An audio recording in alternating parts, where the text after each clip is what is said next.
Hello, I'm Andrea Bordenca. I'm the CEO of the Institute for Generative Leadership USA, and I'm also the CEO of DESCO Service. And I was introduced to the Institute for Generative Leadership as an employee of DESCO. And so many times people ask me, what is generative leadership? And what does it look like in real life application?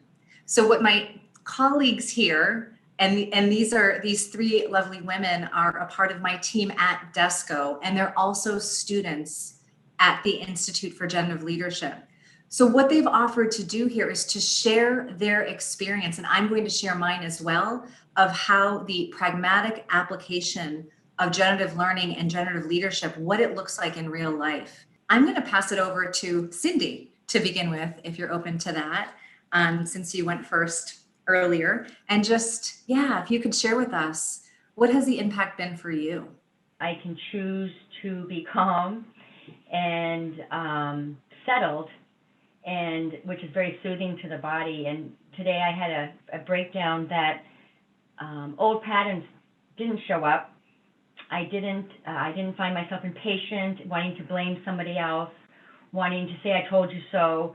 I was very calm and observed that could be what I was feeling, but I chose not to.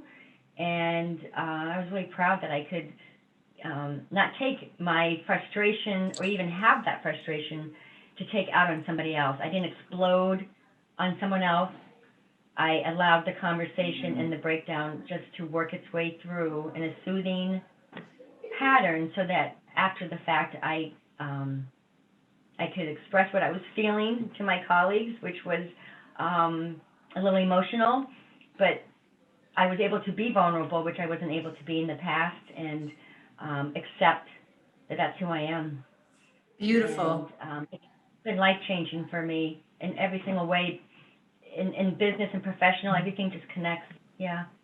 That's awesome. And Cindy, what you're sharing, and you know my story, I identify with that very much, because when I first came into this learning 20 years ago, and it's still these patterns of the go, go, go, I can feel them wanting to pull at me, but being in these practices of, oh, I'm noticing that now, whereas before I didn't know, I was a blind spot, I would just react.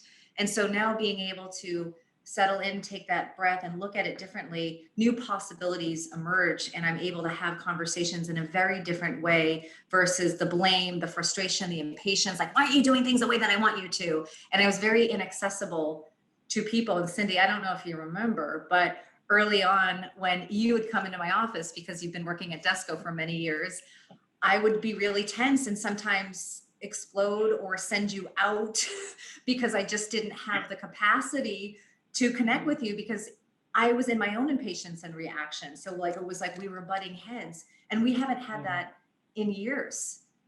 I know. It's amazing. I know. Yeah. So thank you. And to observe, oh, you're welcome. Thank you.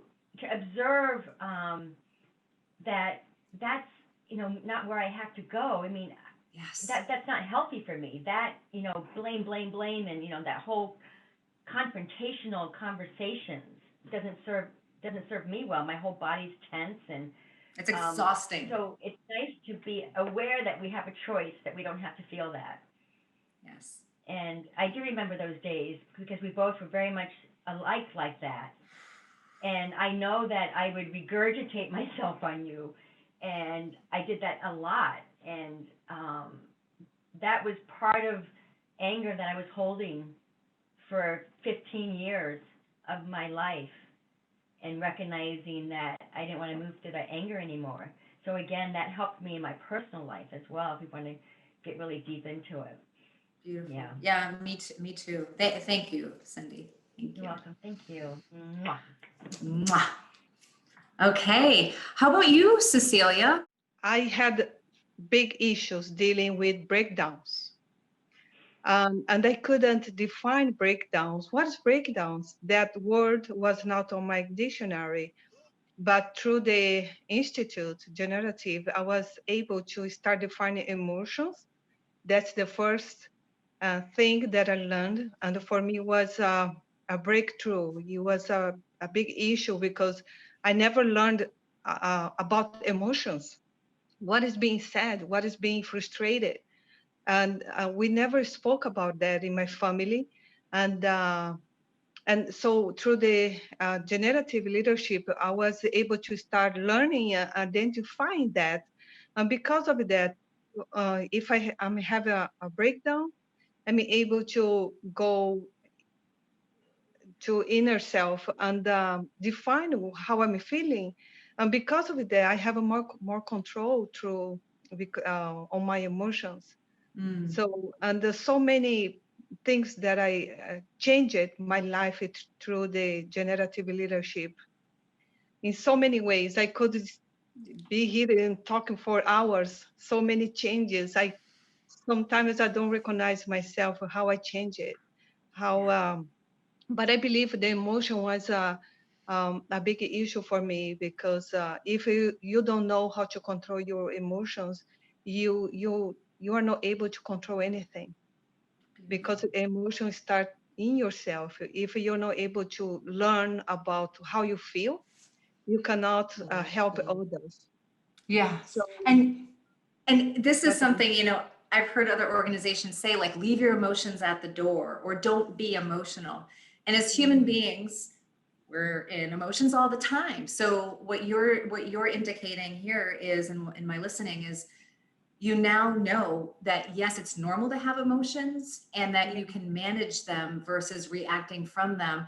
And by us bringing this into the part of our conversations here within DESCO, within the culture, we're able to acknowledge one another as human beings, not just as you have this role, you need to perform this duty. It's like, no, we're human beings coordinating together. So sometimes there's overwhelm, sometimes there's frustration, and when it's heightened, like it was this morning with your situation, Cindy, which, yes, it was a heightened situation, we were able to have a conversation about it. And that just by acknowledging it and then remembering, yes, we can settle in, new possibilities emerge, and it creates more safety and efficiency, productivity, all of that good stuff when we acknowledge the human first and all of the glory of all of the emotions. So thank you, Cecilia. Janet, how about you? Well, it's very similar to what already Cindy and Cecilia expressed. When I used to think that just study, work hard, that was my priority, right? Because I was always thinking you have to study to and work hard because you need it because that's the goal. But I was leaving behind other things that I thought I was taking care of. But then when I started with the institute, I realized, wait a minute, I'm having healthy issues. Sister is behind in at school. My communication with my husband is kind of failing. I'm okay. I'm really okay. No, I'm not. I need to start taking care of all this. So when I realized my cares, what I really care about, um, I found it and it was like, oh my gosh, I didn't know I have this. So let's take care of these cares. So when I started doing it, everything makes sense. Like, okay, so I start working out. My test lab results came back very positive. My communication with my husband improved, and he actually realized like we we are communicating much better.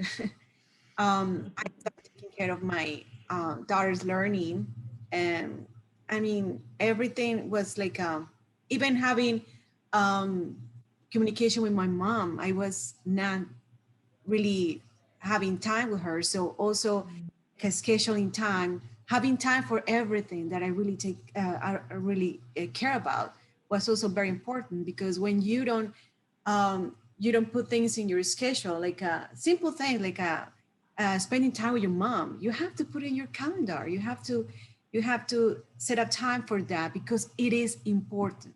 So what the program is teaching me is that you can have time for everything that you care about if you really want to. Um, and I think it's very important. And this also brings to the to my edges, which is yes, finding my edges. That's the hardest thing ever. But when I spoke about them, is when I actually start working on them. I can Yes. my edges. You know, when you have the carpet, I mean, not like I am doing it. This is an analogy, but you put all the dust underneath the carpet. You know. Uh, Oh, yes. yes. So Nothing to see here. yeah, the house is clean, but don't lift the carpet. You know. Um, that's where my edges were underneath the carpet. Yes. When I spoke about them, when I say, hey, I have communication issues, I don't express my feelings because, oh my gosh, don't say that you have problem communication issues because that's a big deal. I mean, what kind of company will hire you if you say you have communication issues? So things like that. And then, yeah, that was very helpful, helping me to find those edges and working on them because then Yes. I improve. I improve. I love it. So, you know, in that, it's like there's that vulnerability of like saying here and that like edge of the comfort to discomfort or comfort. Like I'm in my space here. Like you said, Janet, everything was fine, but you didn't realize that because you weren't taking care of your cares, it was actually affecting your cholesterol, your daughter's learning, your relationship with your husband. And like you're just thinking, you know, in life, we've got this huge, big bubble, and that's work, and that comes first. Everything else is not as important. But what we're looking to transform in organizational culture and people's lives is that no, that big bubble is the good life, is actually taking care when we're taking care of ourselves and our personal relationships. We're more connected to our work, and we're operating from this place of care and commitment. A job's not just a job. It's like something that is really aligned with us. And then if it's not, then that's a breakdown, right? That we say, oh, I'm not living my life in accordance with what I'm defining as my good life. I need to put more time on my calendar with my mother, with my husband, with my daughter. That was not available to me before because I was thinking I need to push myself ahead and work, work, work. And that's very much my part of mine too, is that I was thinking work was everything. I was raised, you either marry rich or you work really hard. Those were the messages. And it's like, that doesn't feel right. But I was playing that game and I was depressed and I was anxious and I didn't get what I was doing wrong. What am I missing here? I'm getting promoted.